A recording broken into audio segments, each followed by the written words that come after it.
हलचल जनाब इस वक्त पाकिस्तान में बहुत है। आईसीसी चैंपियंस ट्रॉफी भी होने वाली है, लेकिन आईसीसी चैंपियंस ट्रॉफी की तो बात हम करेंगे। ट्राई नेशन सीरीज में पाकिस्तान के साथ क्या हुआ, इसकी हमें जरूर बात करनी है।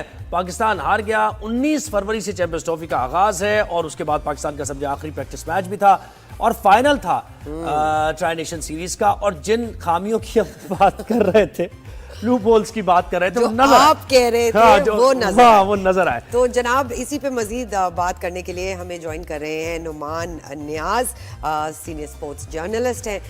उनको वेलकम करते हैं। अस्सलाम वालेकुम नुमान भाई, कैसे हैं आप? मैं ठीक ठाक हूँ जी, खैरियत से हूँ। और ये मेरे यहाँ पे सुबह के 5 बजे। ओए ओए ओए I'm in London. You are in London. Thank you for joining us in the cold weather. Numan भाई, आपको याद है ना, ज़ुहैब ने कुछ पॉइंट्स आपको लिखवाए थे। हाँ जी नुमान भाई, देखिए बात यही, हम चले आगाज करते हैं अब कि क्या रहा पाकिस्तान की परफॉर्मेंस। जो हम एक्सपेक्ट कर रहे थे वैसा ही हुआ। उम्मीद तो जाहिर अपनी जगह है जीत की, लेकिन कोई इम्कानात है नहीं। देखें, उम्मीद अगर ख्यालों में रखनी है तो जरूर रखें। सही बात है, सही बात। अगर हाँ, वो अगर आप तो किसी भी कोई भी सोच रख सकते हैं, लेकिन दर हकीकत हमने टीम में एक अजीबो गरीब सेलेक्ट की हुई है जिसकी मन तक मुझे समझ आई नहीं। अच्छा, दूसरा जो है वो एक तो आपने टीम सेलेक्ट की, उसके बाद 11 जो 11 है वो भी कप्तान को आप नहीं दे पा रहे। अब वो अगर आप नहीं दे पा रहे, अब ये जो आपने न्यूजीलैंड के मैच का तस्करा किया है, यहाँ पे आपने टॉस जीत के बैटिंग की, ठीक है, आपकी टीम जल्दी आउट हुए तो सलमान अली आगा और मोहम्मद रिजवान, उनको एक अपॉर्चुनिटी मिली थी कि वो इनिंग्स को बिल्ड करते। 11.5 ओवर्स में वो आए हैं और 20 ओवर अगले उन्होंने बैटिंग की है। अच्छा, यहाँ पे आपने बैटिंग स्ट्रांग की, सो कॉल्ड, कि आपने मोहम्मद हसनैन की जगह जो है वो आप फहीम अशरफ को लेके आए, और यहाँ आपने बैटिंग स्ट्रांग की या बॉलिंग स्ट्रांग की, मेरी तो समझ से बाहर है। और उसके बाद आपने 88 रन बनाए 20 ओवर्स में, 4.4 रन, जो कि आजकल की किसी भी क्रिकेट, मॉडर्न तो छोड़े, किसी भी क्रिकेट में एक्सेप्टेबल नहीं है। बिल्कुल। तो अगर आप if you wanted to bat deep और अगर आपको कॉन्फिडेंस नहीं था तो आपने वो नीचे 3 4 6 बैट्समैन को खिलाए हुए हैं, खुशदिल शाह और फहीम अशरफ और तैयब ताहिर, फिर इनको क्यों रखा हुआ है? अच्छा, अब अगर आपने इनको रखा है at the cost of a bowler, आपने स्पिनर भी नहीं रखा, आपने फास्ट बॉलर आकिब जवेद ही खिला देते आप यार, आपने वो भी नहीं। अच्छा, फहीम अशरफ से आपने 2.2 ओवर करवाए। सो दिस क्लियरली शोज कि आपके कंट्रोल में कुछ है ही नहीं, और एक्सटर्नल फोर्सेस जो हैं वो आपकी टीम पे इम्पैक्ट कर रही हैं, चाहे वो 11 है, चाहे वो स्क्वाड है आपका पूरा 15। तो दिस इज अनफॉर्चुनेट, और आपने मैच हारना ही था, आप हार गए। अच्छा, आपसे बोलिंग डिसिप्लिन नहीं हो रही। आप ये नुमान भाई ये कहे, देखिए हमारा ट्रम्प कार्ड कहा जा रहा है फखर जमान को, और हम जब फखर जमान की बात करते हैं तो हम उसको डिमोरलाइज करने की बात नहीं है या उसके बारे में तनकीद ऐसी नहीं है, तनकीद बरा इस्लाह की बात है। देखिए उस मैच में भी आपने देखा होगा कि बॉलर ने आउटस्विंग कराई है उनको, ठीक है, उस पर वो बीट हुए हैं और बैक टू बैक आउटस्विंग के बाद उसने पैड्स पे एक बॉल डाली और मिड विकेट में खेलने की उन्होंने डेस्परेट होकर कोशिश की और आउट हो गए। तो ये तो फ्लॉज उनके नजर आ रहे हैं, और आप मुझे बताएं कि खेलने देंगे बॉलर्स जो वर्ल्ड क्लास बॉलर्स हैं फखर जमान को वो इनिंग्स? देखें, जो जहाँ तक फखर का ताल्लुक है ना, वो ही कभी भी टेक्निकली करेक्ट नहीं था। He is a game changer and impact player. वो 10 मैचेस में से 10 नहीं आपको जिता के दे सकता, वो 10 में से आपको 3 साइड पे रख देगा और जिता देगा। सो उससे अगर आप ये एक्सपेक्ट करेंगे कि वो टेक्निकली बड़ी आला इनिंग्स खेलेगा, हालांकि उसने डेब्यू में मेरा 90 कर दिया हुआ है, टेस्ट मैच भी खेला हुआ है, लेकिन वो टेस्ट क्रिकेट क्यों नहीं खेला लंबी? वो इसलिए नहीं खेला कि वो टेक्निकली वेल इक्विप्ड नहीं था। He is only sort of a player जो कि आपको पहले पावर प्ले में, पहले 10 ओवरों में, 15 ओवरों में वो इम्पैक्ट क्रिएट करके देता है। वो वाइट बॉल का क्रिकेटर है। So I don't see any reason कि फखर, वो आपकी बात बजा है कि टेक्निकली इल इक्विप्ड है, लेकिन फखर इस वो वाली बात है कि वो अपना इम्पैक्ट क्रिएट करेगा, बट नॉट 100 आउट ऑफ 100। वो क्रिएट करेगा 3-4 मैचेस में आउट ऑफ 10। बिल्कुल। अच्छा सर, जो अगला मैच है कुछ ही दिनों में, उसमें क्या स्ट्रैटेजी के परसों है सर वो मैच जिसकी हम बात कर रहे हैं, क्या स्ट्रैटेजी चेंजेस लाने चाहिए पाकिस्तानी टीम को बेहतर परफॉर्मेंस के लिए? और उसी टीम से जिससे आ रहे हैं जी एग्जैक्टली।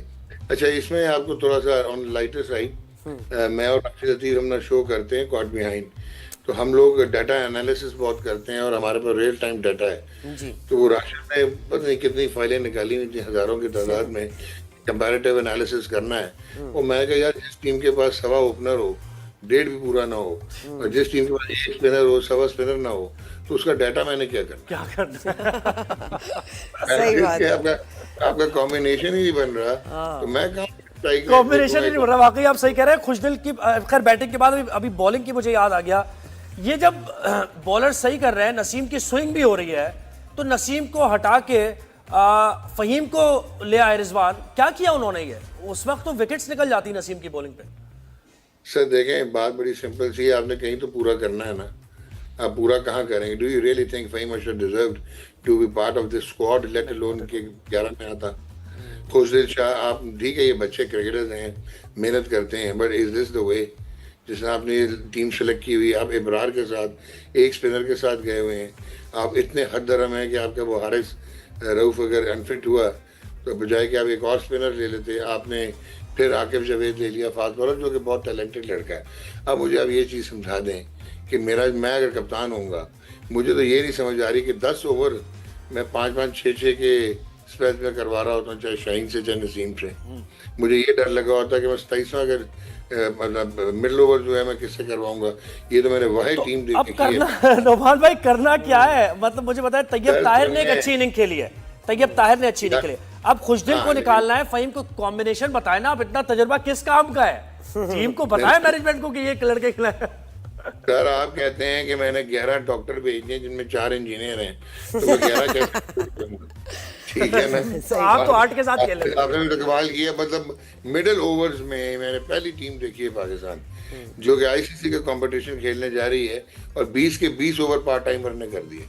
सही बात है। अच्छा सर, ये बताइए कि परसों के मैच में अगर हम टॉस जीते तो हमें बॉलिंग या बैटिंग करनी चाहिए, और अगर बैटिंग करें तो क्या स्ट्रैटेजी होनी चाहिए? देखें, एक तो ना हुआ क्या है, एक तो वैसे इरेलेवेंट रह गए हुए थे, बाकी टीमें बहुत आगे हैं। खुशकिस्मती ये हुई कि बहुत सारी टीमों की बहुत सारी इंजरीज हो गई। खुशकिस्मती इज रॉन्ग वर्ड, अनफॉर्चुनेटली। अब उन टीमों को भी मसाइल आ गए। अच्छा, आपने क्या किया है कि आपके पास सवाए 2 या 2.5 ऐसे प्लेयर हैं जिन पे आपका अपना सेल्फ बिलीफ और कॉन्फिडेंस है। राइट। और यही वजह थी कि आप इतना स्लो खेले उस दिन भी, वो जो 20 ओवर हैं। तो आपको तो ये वाली टीम तो है, ये डिफेंड करती है। अच्छा, 2.5 की टर्म अच्छी है, 2.5 नहीं है, सही बात। ये डिफेंड ही करें टोटल, लंबा टोटल डाल के जीतने की कोशिश करें तो करें, otherwise they be not sinking in there. 300 ना हो पाएगा ये नियम से, 300 ना हो पाएगा। सर ये भी बताइए, आपकी फेवरेट टीम कौन सी है? देखें, ऑनेस्टली स्पीकिंग, मुझे तो दुख होता है being part of the Pakistan team. तो मुझे तो दुख होता है ये देख के हम यहाँ पे पहुंच गई पाकिस्तान। तो पाकिस्तान मेरी फेवरेट है तो है, लेकिन आई डू नॉट नो, मुझे ये ऐसे लग रहा है कि साउथ अफ्रीका इस टूर्नामेंट में कुछ करने जा रहा है। अच्छा, ये शाहीन नसीम से ऊपर क्यों आ रहे हैं बैटिंग में? कोई इसका जवाब आपके पास है? रिजवान साहब के पास कोई जवाब है? सर, उनको ये इल्यूजन है शाहीन अफरीदी को कि वो बहुत बड़े ऑलराउंडर बन जाएंगे और अपने फादर इन लॉ की तरह लंबे 90 मीटर के चक्के मारेंगे। प्राइम मिनिस्टर ने भी कह दिया ना कि उनके फुटस्टेप्स को फॉलो ना करें। करें। अच्छा, ओके सर, ये बताइए, टीम सिलेक्शन की तो बात हो गई, काफ़ी तनकीद का मुजाहिरा करना पड़ा है टीम सिलेक्शन को। क्या चेंजेस है कुछ अभी बाकी जो हम कर सकते हैं, ला सकते हैं आने वाले? बाबर को ऊपर खिलाएं? नुमान भाई क्या कहते हैं, बाबर को ऊपर खिला लें हम, या हमें वन डाउन नहीं रहना चाहिए? देखें, बात बड़ी सिंपल सी है कि बाबर आजम नंबर ना बेसिकली 3 का बैट्समैन है और उसकी शायद नंबर 3 पे सेकंड बेस्ट बैटिंग एवरेज है इन one day international after Virat Kohli. इसकी शायद 60.17 की 1900 गेम है। वो बंदा जो कि वैसे ही आजकल हिला हुआ है और जिसे परफॉर्म नहीं हो रहा, जिसे रन नहीं हो रहे, चाहे इंटरनल प्रॉब्लम है चाहे एक्सटर्नल प्रॉब्लम है, आपने उठा के उसको डिस्प्लेस कर दिया उस पोजीशन पे जहाँ पे उसने 3 या 4 मरतबा बैटिंग की हुई टोटल। तो एक तो ओपन करवाना बाबर से जुल्म है। Babar should come back at number 3 और आप साउथ शकील को यूज करें मिडिल में रैली राउंड करने के लिए, एक रोल दें आप अपना सलमान अली आगा को, और जो आपके कप्तान साहब हैं वो as a major player number 4 पे अपनी रिस्पॉन्सिबिलिटी लें, टारगेट करेंगे हमने 3-100। अच्छा नुमान भाई, आपने विकेट को कैसे देखा है? ये क्या वाकई ट्रिकी प्ले कर सकती है विकेट? क्योंकि ये फाइनल में जरा सा हमने देखा कि स्ट्रगल किया न्यूजीलैंडर्स ने भी, और कॉनवॉय के अलावा विलियमसन 34 रन्स बनाए, 49 बॉल्स खेली, बिचल्स ने 57 रन्स बनाए, 58 बॉल्स खेली, 56 इसी तरह लेथम ने बनाए। तो विकेट ट्रिकी थी या फिर उनका टारगेट कम था इसलिए वो स्लो खेल रहे थे? नहीं, देखें, दो तीन चीजें थी। एक तो वो अपने आप को टेस्ट कर रहे थे सिचुएशन में, कि उन्होंने, क्योंकि आपकी बॉलिंग आपको समझ ही नहीं आ रही थी कि किसने करनी है और कहाँ करनी है। लेकिन लो एंड स्लो पिच थी ये, वो उस पिछले मैच में जो हमने चेस किया था साउथ अफ्रीका से, वो बहुत बेहतर पिच थी as compared to what we saw. ये वाला यहाँ पे गेंद थोड़ा फंस रहा था और रुक रहा था, जहाँ पे रन मुश्किल हो जाते हैं। अच्छा, और रिजवान पे फिर आप मजीद बात नहीं करना चाहेंगे, जिन्होंने 46 रन 76 बॉल्स पर, जिसमें से चौके 4 हैं और 1 छक्का है। सलमान अली आगा भी इस तरह 65 बॉल्स पर 45 रन, 1 चौका 1 छक्का है उनका। तो मैं इससे बड़ी बात क्या करूं कि आपको आपके बाकी बैट्समैन पे कॉन्फिडेंस ही नहीं है। आप रीइंफोर्स कर रहे हैं, फहीम अशरफ को लेके आ रहे हैं, सो कॉल्ड आप बैटिंग को डीप कर रहे हैं, और फिर आप घबराए हुए हैं, चांस ही नहीं ले रहे और आप डरे हुए हैं। तो डर के तो क्रिकेट नहीं खेली जाती यार। और खुशदिल भाई क्या करेंगे? 18 पे 7 रन बनाए उन्होंने, बिल्कुल भी ऑफ कलर थे खुशदिल शाह, लगी नहीं रही थी उनसे, जबरदस्ती एक शॉट मारी और आउट हुए। अगेन जब आप सीधे तरीके से टीम में नहीं आते तो बहुत सारे और फैक्टर्स और फोर्सेस आपके दिमाग पे और आपके साइकोलॉजिकली इम्पैक्ट कर रही होती हैं। तो आप तो अपने ईज में है ही नहीं, आप तो रन सही भी क्या करेंगे? अच्छा डॉक्टर नुमान, सॉरी नुमान भाई, आप ये भी बताइए 23 को इंडिया पाकिस्तान का मैच है, that's gonna be a big match, tickets already sold out with in an hour, is that the kind of pressure the Shaheen's need? देखें, बात सुने, इंडिया पाकिस्तान तो मैच दोनों टीमों के लिए बहुत बड़ा होता है। अगर मैं ऑन पेपर देखूं, डायसेक्ट करूं, तो इंडिया अगर A++++ टीम है तो पाकिस्तान तो शायद बी भी नहीं है। लेकिन जब आप इंडिया पाकिस्तान के मैच पे आ जाएंगे तो ये ऑलमोस्ट लेवल हो जाती हैं। Such is the adrenaline rush, such is the passion, such is the pressure, और सच इज द फोकस।